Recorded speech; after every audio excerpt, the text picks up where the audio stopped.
দোস্ত সারজিস আলম বলেন আওয়ামী লীগের বিচার নিশ্চিতকরণ, নতুন সংবিধান গঠন, হাসিনার আমলে করা সকল অবৈধ চুক্তি বাতিল এবং চুপ্পুকে রাষ্ট্রপতির পদ থেকে অপসারণ করতে হবে। অ্যান্ড সেকেন্ড নিউজটি থাকবে বিশ্বকাপ না জিতলে বিয়ে করবেন না বলে রাশিদ খানের একটা মন্তব্য তুমুল ভাইরাল হয়েছিল, কিন্তু এরই মধ্যে সবাইকে অবাক করে দিলেন রাশিদ খান।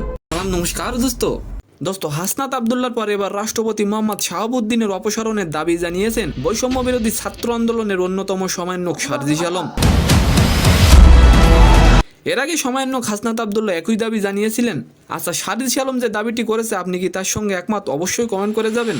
দোস্ত বৃহস্পতিবার রাত 9টা সারজিস আলম নিজের ফেসবুক পোস্টে লেখেন, আওয়ামী লীগের বিচার নিশ্চিতকরণ এবং নতুন সংবিধান গঠন, আওয়ামী দুর্নীতিবাজ আমলাদের পরিবর্তন এবং রাষ্ট্রপতি শাহাবুদ্দিনকে রাষ্ট্রপতির পদ থেকে অপসারণ করতে হবে।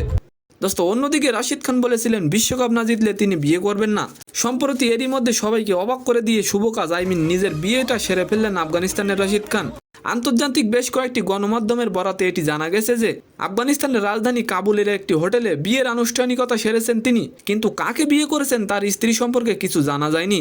দোস্ত কিছু গণমাধ্যম দাবি করেছে রশিদ খানের সাথে তার 3 ভাইও বিয়ে করেছেন। তো সম্মানিত দর্শক, আজকের ভিডিওটি কেমন লাগলো অবশ্যই কমেন্ট বক্সে জানাবেন, আর ভিডিওটি যদি ভালো লাগে অবশ্যই একটি লাইক দিয়ে আমাদের চ্যানেলটিকে সাবস্ক্রাইব করে দিবেন। ধন্যবাদ।